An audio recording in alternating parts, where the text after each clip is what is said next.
Welcome to our channel R K tutorial. So మన ఛానల్లో ఉన్న సబ్స్క్రైబర్స్ అందరికీ గుడ్ న్యూస్ అండి. మరి చాలామంది రిక్వెస్ట్ మేరకు ఏపీ హాస్టల్ వెల్ఫేర్ ఆఫీసర్ లేదా హాస్టల్ వార్డెన్ ఉద్యోగాలకు సంబంధించి ఫుల్ కోర్సు ఇంతకుముందు మన యాప్లో 1299 ఉండేదండి.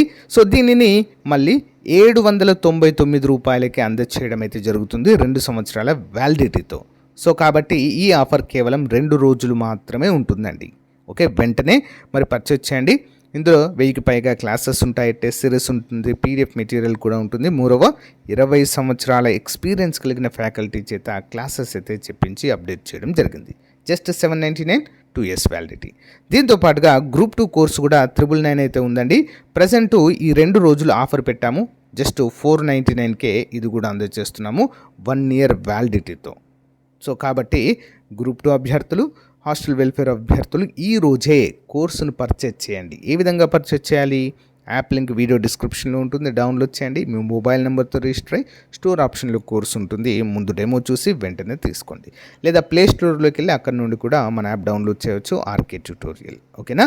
60,000కు పైగా అభ్యర్థులు డౌన్లోడ్ చేసి ప్రిపేర్ అవుతున్నటువంటి ప్రముఖమైన సంస్థ. ఓకేనా? All the best. Thank you. Hello everyone, welcome to R K tutorial. Friends, ఈరోజు మనము వివిధ పోటీ పరీక్షలలో ప్రీవియస్గా ఇండియన్ జోగ్రఫీ పైన అడిగినటువంటి ముఖ్యమైన ప్రశ్నల్ని ఈ వీడియోలో చూడబోతున్నాము. ఎవరు కూడా మధ్యలో స్కిప్ చేయకుండా ఎండ్ వరకు చూడండి. ఓకేనా? చాలా చాలా important Indian geography previous MCQs అండి. Okay, question number 1. మైకా అబ్రకం ఉత్పత్తి మరియు నిల్వల్లో భారతదేశంలో ప్రథమ స్థానంలో ఉన్న రాష్ట్రం ఏది? ఆన్సర్ ఆప్షన్స్ అండి. ఆంధ్రప్రదేశ్.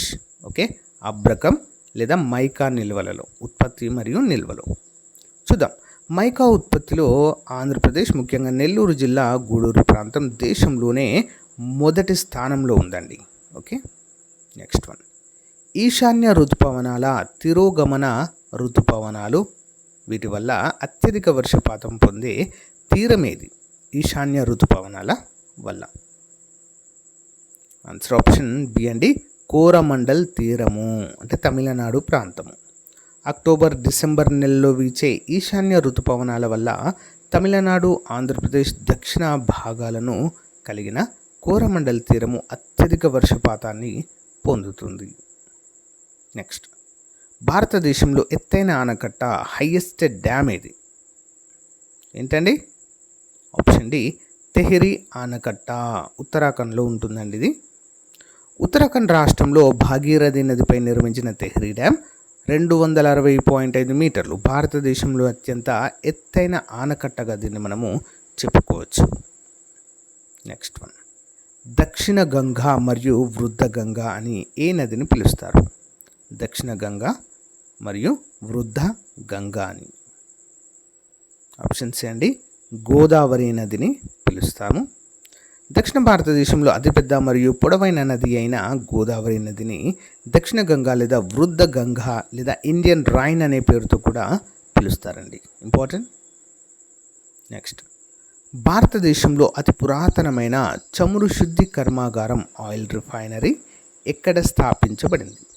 అత్యంత పురాతనమైనది ఎక్కడండి? ఆప్షన్ బి, దిగ్బాయ్, అస్సాంలో. ఓకే, చూద్దాం. అస్సాం రాష్ట్రంలోని దిగ్బాయ్ 1901లో స్థాపించబడిన ఆయిల్ రిఫైనరీ భారతదేశంలో మరియు ఆసియాలో అతి పురాతనమైనదిగా మనము చెప్పుకోవచ్చు. నెక్స్ట్, స్వర్ణ చతుర్భుజి గోల్డెన్ క్వాడ్రిలేటరల్ హైవే ప్రాజెక్ట్ ఏ 4 ప్రధాన నగరాలను కలుపుతుంది? వీటిని కలుపుతుందండి స్వర్ణ చతుర్భుజి. ఆప్షన్ ఏ, ఢిల్లీ, ముంబై, చెన్నై, కోల్కతా వీటిని కలుపుతుంది. భారతదేశంలో 4 ప్రధాన మెట్రోపాలిటన్ నగరాలైన ఢిల్లీ, ముంబై, చెన్నై మరియు కోల్కతా నగరాలను కలుపుతూ నిర్మించిన జాతీయ రహదారుల నెట్వర్క్ ఇది. Okay, next one. బెంగాల్ దుఃఖదాయిని, సార్ ఆఫ్ బెంగాల్ అని ఏ నదిని పిలుస్తారు? ఆప్షన్ సి, దామోదర్ నది లోయ. పశ్చిమ బెంగాల్లో భారీ వరదలకు కారణమయ్యే దామోదర్ నదిని బెంగాల్ దుఃఖదాయిని అంటారు. ఓకేనా. డివిసి ప్రాజెక్టు ద్వారా వరదలు తగ్గాయి. దామోదర్ వ్యాలీ ప్రాజెక్టు ద్వారా. భారతదేశంలో అతి పొడవైన ఆనకట్ట, లాంగెస్ట్ డ్యామ్ ఏది? ఏంటండి?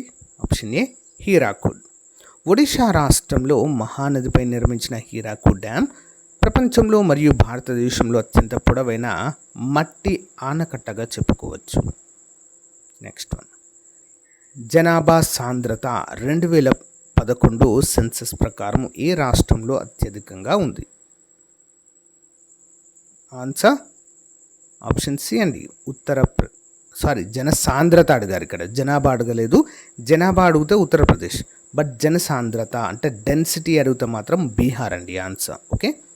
2011 జనాభా లెక్కల ప్రకారం బీహార్ రాష్ట్రం అత్యధిక జనసాంద్రతను, అంటే ఒక చదరపు కిలోమీటర్కి 1106 మందిని కలిగి ఉందండి. చాలా ఎక్కువ ఇది. ఓకే.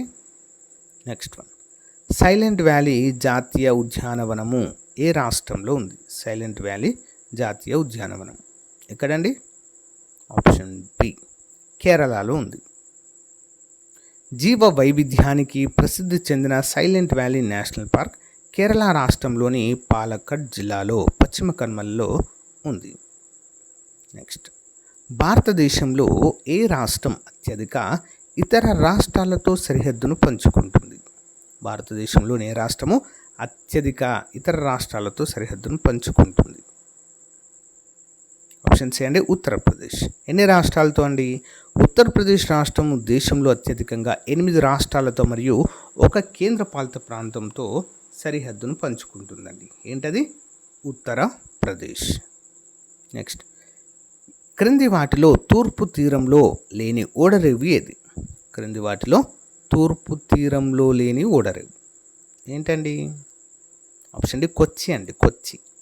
ఓకే. నెక్స్ట్. కేరళలోని కొచ్చి ఓడరేవు పశ్చిమ తీరంలో అరేబియా సముద్రంలో ఉంది. మిగిలిన 3 బంగాళాఖాతం తీరంలో ఉన్నాయి. Next one. రోహ్తంగ్ కనుమ ఏ రాష్ట్రంలో ఉంది? రోహ్తంగ్ కనుమ ఎక్కడుందండి? ఆప్షన్ బి, హిమాచల్ ప్రదేశ్లో ఉంది. ఇక్కడ హిమాచల్ ప్రదేశ్. పిర్ పంజాల్ పర్వత శ్రేణి ఉన్న రోహ్తంగ్ కనుమ హిమాచల్ ప్రదేశ్లోని కులు లోయను లాహౌల్ మరియు స్పితి వ్యాలీలతో కలుపుతుంది. ఇంపార్టెంట్. నెక్స్ట్. భారతదేశంలో కాఫీని అత్యధికంగా ఉత్పత్తి చేసే రాష్ట్రం ఏది? కాఫీ ఏంటండి? ఆప్షన్ సి, కర్ణాటక రాష్ట్రము కాఫీని అత్యధికంగా ఉత్పత్తి చేస్తుంది. కర్ణాటక రాష్ట్రం ముఖ్యంగా బాబా బుడాను కొండలు, కొడాగు ప్రాంతాలు దేశంలోని మొత్తం కాఫీ ఉత్పత్తులో 70% కంటే ఎక్కువ వాటాను కలిగి ప్రథమ స్థానంలో ఉన్నాయండి. ఓకేనా. ఇంపార్టెంట్. నెక్స్ట్ వన్ చూద్దాం. వాతావరణంలో వచ్చే మార్పుల వల్ల పశ్చిమ బెంగాల్లో వీచే ఉరుములు మెరుపులతో కూడిన ప్రీ మాన్సూన్ జల్లులను ఏమంటారు? ప్రీ మాన్సూన్ జల్లులను. ఆన్సర్ ఆప్షన్ బి అండి, కాల బైశాఖి లేదా నార్వెస్టర్స్ అనే పేరుతో పిలుస్తారు. పశ్చిమ బెంగాల్లో వీస్తాయండి ఇవి. ఓకేనా. కాల బైశాఖి లేదా నార్వెస్టర్స్ అని పిలుస్తారు. వేసవి కాలం చివరలో ఋతుపవనాల రాకముందు పశ్చిమ బెంగాల్, అస్సాం ప్రాంతాల్లో వీచే బలమైన గాలులు, వర్షాలను కాల బైశాఖి అనే పేరుతో పిలుస్తారు లేదా నార్వెస్టర్స్ అంటారు. నెక్స్ట్. సట్లెజ్ నదిపై నిర్మించబడిన ప్రసిద్ధ బహుళార్థ సాధక ప్రాజెక్ట్ ఏది? సట్లెజ్ నదిపై నిర్మించబడిన ప్రసిద్ధ బహుళార్థ సాధక ప్రాజెక్ట్ ఏంటండి? ఆప్షన్ సి అండి, బాక్రా నంగల్. ఓకే, బాక్రా నంగల్. హిమాచల్ ప్రదేశ్ మరియు పంజాబ్ సరిహద్దుల్లో సట్లెజ్ నదిపై బాక్రా నంగల్ ప్రాజెక్టును నిర్మించారు. ఇంపార్టెంట్. నెక్స్ట్. భారతదేశంలో మొట్టమొదటి బయోస్పియర్ రిజర్వ్ ఏది? భారతదేశంలో మొట్టమొదటి బయోస్పియర్ రిజర్వ్ ఆప్షన్ ఏ అండి, నీలగిరి బయోస్పియర్ రిజర్వ్. ఓకే, నీలగిరి బయోస్పియర్ రిజర్వ్. వివరాలు చూద్దాం. 1986లో స్థాపించబడిన నీలగిరి బయోస్పియర్ రిజర్వ్ తమిళనాడు, కేరళ, కర్ణాటకలలో విస్తరించి ఉంది. దేశంలోని మొట్టమొదటి బయోస్పియర్ రిజర్వ్గా కూడా దీన్ని చెప్పుకోవచ్చు. ఇంపార్టెంట్. నెక్స్ట్, నర్మదా నది ఎక్కడ జన్మిస్తుంది? నర్మదా ఆన్సర్ ఆప్షన్స్ అండి, అమర్కంటక్. ఓకే, మధ్యప్రదేశ్లోని మైకాల్ పర్వత శ్రేణిలో ఉన్న అమర్కంటక్ పీఠభూమి వద్ద నర్మదా నది జన్మిస్తుంది. ఇంపార్టెంట్. నెక్స్ట్, అరేబియా సముద్రపు రాణి. అరేబియా సముద్రపు రాణి, క్వీన్ ఆఫ్ అరేబియన్ సీ అని ఏ నగరానికి లేదా ఓడరేవుకు పేరు? దేనికండి? ఆప్షన్ సి అండి, కొచ్చి. ఓకే, కొచ్చి. కేరళలోని కొచ్చి ఓడరేవును దాని చారిత్రక, వాణిజ్య ప్రాముఖ్యత మరియు భౌగోళిక స్థానం వల్ల అరేబియా సముద్రపు రాణి అనే పేరుతో పిలుస్తారు. ఇంపార్టెంట్. నెక్స్ట్, భారతదేశంలో పులుల సంరక్షణ కోసం ప్రాజెక్ట్ టైగర్ను ఏ సంవత్సరంలో ప్రారంభించారు? ఓకే, ప్రాజెక్ట్ టైగర్ ఎప్పుడండి? ఆప్షన్ సి అండి, 1973. పులుల జనాభాను రక్షించడం కోసం భారత ప్రభుత్వం 1973 ఏప్రిల్ 1న జిమ్ కార్బెట్ నేషనల్ పార్క్లో ప్రాజెక్ట్ టైగర్ను ప్రారంభించింది. ఎక్కడండి? జిమ్ కార్బెట్ నేషనల్ పార్క్లో. ఇంపార్టెంట్. కొడైకెనాల్లో వేసవి విడిది ఏ పర్వత శ్రేణుల్లో ఉంది? కొడైకెనాల్లోని వేసవి విడిది కేంద్రం. ఆప్షన్ బి అండి, పళని కొండలు. ఊటీ అనేది ఇక్కడే ఉంటుందండి, పళని కొనల్లో ఉంటుంది. ఓకే, తమిళనాడు రాష్ట్రంలో ఉన్న ప్రసిద్ధ హిల్ స్టేషన్ కొడైకెనాల్ పశ్చిమ కనుమల తూర్పు అంచున ఉన్న పళని కొండలలో ఉంది. ఇంపార్టెంట్. నెక్స్ట్, సుందర్బన్ డెల్టాను ఏ నదులు సంయుక్తంగా ఏర్పరుస్తాయి? సుందర్బన్ డెల్టాను ఏ నదులండి? ఆప్షన్స్ అండి, గంగా మరియు బ్రహ్మపుత్ర. భారతదేశం మరియు బంగ్లాదేశ్లలో విస్తరించి ఉన్న సుందర్బన్ డెల్టా గంగా మరియు బ్రహ్మపుత్ర నదుల కలయిక వల్ల ఏర్పడిన ప్రపంచంలోనే అతిపెద్ద డెల్టా ప్రాంతం అండి. Okay, important. నెక్స్ట్, సింధు నది నీటి ఒప్పందము ఏ రెండు దేశాల మధ్య కుదిరింది? 1960లో సింధు నదీ జలాల ఒప్పందము భారత్ మరియు పాకిస్తాన్ మధ్య. ప్రపంచ బ్యాంక్ మధ్యవర్తిత్వంతో భారతదేశం మరియు పాకిస్తాన్ మధ్య సింధుధాని ఉపనదుల నీటి పంపకాల కోసం ఈ ఒప్పందం అనేది జరిగింది. ఎప్పుడండి? 1960లో. నెక్స్ట్, దక్కన్ పీఠభూమి ప్రధానంగా ఏ రకమైన శిలలతో ఏర్పడింది? దక్కన్ ప్లాట్యూ. ఆప్షన్స్ అండి, బాసాల్ట్ శిలలతో ఏర్పడిందండి, బాసాల్ట్ శిలలు. ఓకేనా. ద్వీపకల్ప పీఠభూమిలోని దక్కన్ ట్రాప్స్ ప్రాంతము పురాతన అగ్నిపర్వత విస్ఫోటనాల నుంచి వెలువడిన లావా చల్లటం వలన ఏర్పడిన నల్లని బాసాల్ట్ శిలలతో నిండి ఉంటుంది. ఇంపార్టెంట్.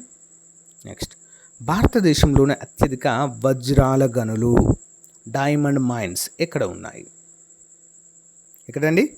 పన్నా, మధ్యప్రదేశ్. ఓకే, మధ్యప్రదేశ్లోని పన్నా జిల్లా వజ్రాల గనులకు వింధ్యా పర్వత శ్రేణుల్లో ఉంది ఇది. మరి ఈ వజ్రాల గనులకు భారతదేశంలోనే అత్యంత ప్రసిద్ధి చెందినటువంటి ప్రాంతంగా మనము చెప్పుకోవచ్చు. సో గైస్, ఇది రోజుకు సంబంధించిన మోస్ట్ ఇంపార్టెంట్ క్లాస్. రేపటి క్లాస్లో మళ్ళీ కలుద్దాం. Thank you. Have a nice day. Bye.